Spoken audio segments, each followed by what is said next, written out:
Hello again. Thank you for watching. Uh, I will be leaving this week for my Peace Corps service in Ukraine. I will be spending more than 2 years teaching English as a foreign language in university over there. So today I'm just going to talk about and show a few images of what I will be packing for these more than 2 years service in the climate for Ukraine. Of course, for packing, I need luggage and storage. I usually have a big suitcase of so-so quality that, if necessary, I can use for off-season storage. A nice medium suitcase for longer travels, as well as the nicer things. And of course, a carry-on. I prefer a hiking backpack. This one's about 45 liters, which generally covers what you can get away with on the carry-on in an airplane. Of course, a briefcase is usually a good thing for going to work and whatnot. Place for the computer, headphones, everything. For shopping, you're going to need shopping bags. I have a produce bag here as well, and a nice little freezer bag for my cold things.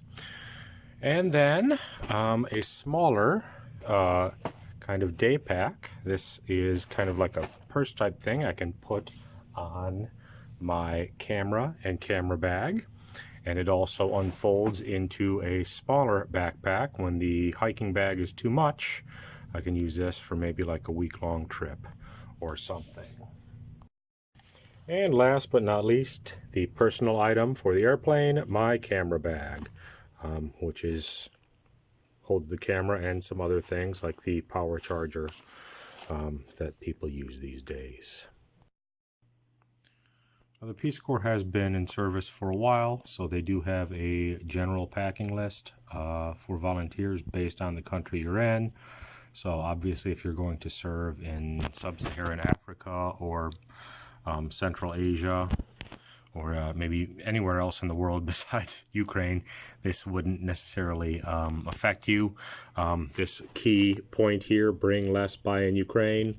Of course, there is the old traveling idiom, pack half as many clothes as you have and twice as much money. So they give a list of different clothes to bring throughout the year, as well as, of course, gender-specific things, men, women. Of course, feet are very important. You're going to be doing a lot of walking. Take care of yourself, safety first. So make sure you bring like drugs and eyeglasses and, of course, lady products. Personal items like those, kitchen. What I did in addition to the cookbook I'll be showing you in a moment, I decided to sit down and scan my entire cookbook. So as long as I have Wi-Fi access, I have access to another cookbook besides the paper Betty Crocker that I'm bringing. Electronics are, of course, very important when you're abroad, as well as some other goods. Okay, so they just warned us of things. And then, in addition, they decide to set you up with someone in country. And of course, one of the general things people ask is what should you pack. So I asked him about Tupperwares. He mentioned the lack of air conditioning in the summer, so have some way to keep yourself cold with like a Chinese fan, and bring some magnets or stuff for the classroom. I'm wondering if he was also thinking that poster tack is good. I have some poster tack for attaching things to the walls as well.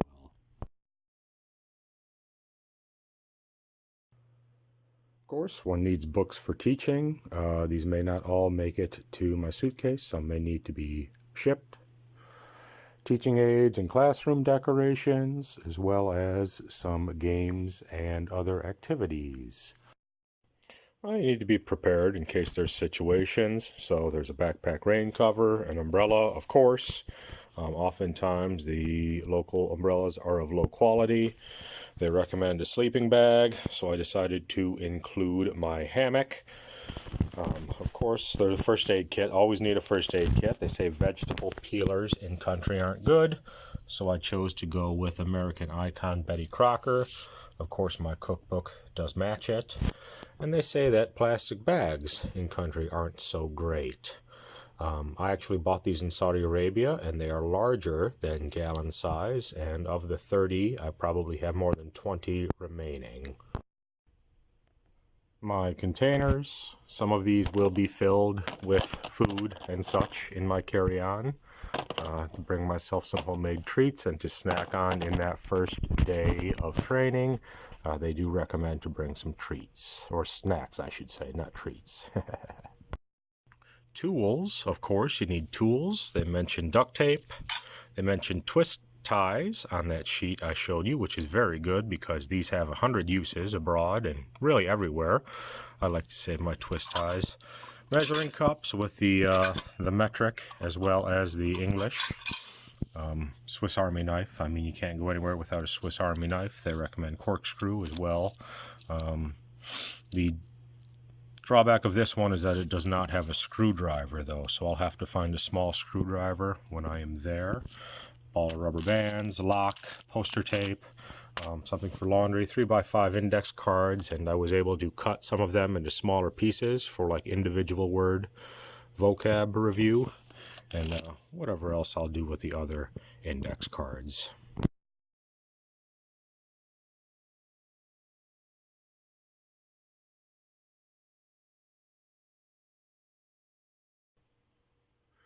It is the 21st century, and electronics play a big part in what you need to pack. Of course, one needs a computer, of course, for everything, work-related as well as personal-related. Computers do a lot of stuff.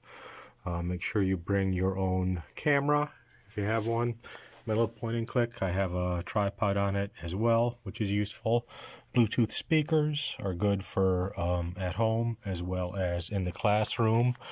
Make sure with your computer you've got some backup devices. I've got a card reader here, some backup portable hard drives as well as a thumb drive, a power bank. Over the years I have accumulated some tablets, so my e-reader, which of course I can't do without. It's very useful for taking your whole library with you wherever you go. Just make sure that you can keep your price down by doing Project Gutenberg. For works that are public domain, just go to www.gutenberg.org. You can download them right to your device or download them to the computer and use the wire to transfer them over. I want an iPad. I do like some gaming from time to time, so bring a controller.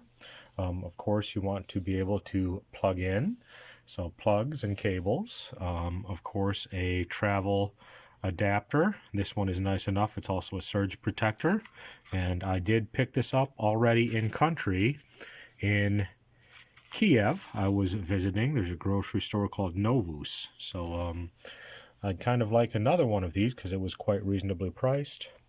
And of course, headphones. I have both a Bluetooth headphone for the gym and a regular headphone. So that is basically the electronics that I'll be surviving upon over the next few years. Oh yes, there's also a smartwatch, and this is being filmed on my my phone. Excuse me. So those are electronics over the next 2 years. The rest of the wardrobe is pretty standard. I'll spare you the time of looking over my clothes. We're just looking at some collared shirts. I am an American, so I have to bring at least one hoodie. So I'm only going to bring one hoodie. A few collars, some long sleeve t-shirts, some t-shirts which can be used to layer up in winter and just wear by themselves, spring, autumn, and of course summer. It's going to be hot, so bring some t-shirts, some polos. 2 jeans is more than enough, a couple of professional looking slacks, and lots of socks and underwear, really. Those are my biggest things. I'm not too worried about the outer layer of clothes. You can always find passable ones in country. It's just the lower layer. Socks, underwear, long underwear, that's the one you probably want to load up on from home and ask for in care packages. So that was it. Thank you for looking at all of the junk that went into my suitcase. I know it's not very entertaining, but hopefully you found it informative if you're ever considering going abroad or joining Peace Corps service in Eastern Europe. So, as always, thank you for watching and expect more updates as I enjoy my time in Ukraine.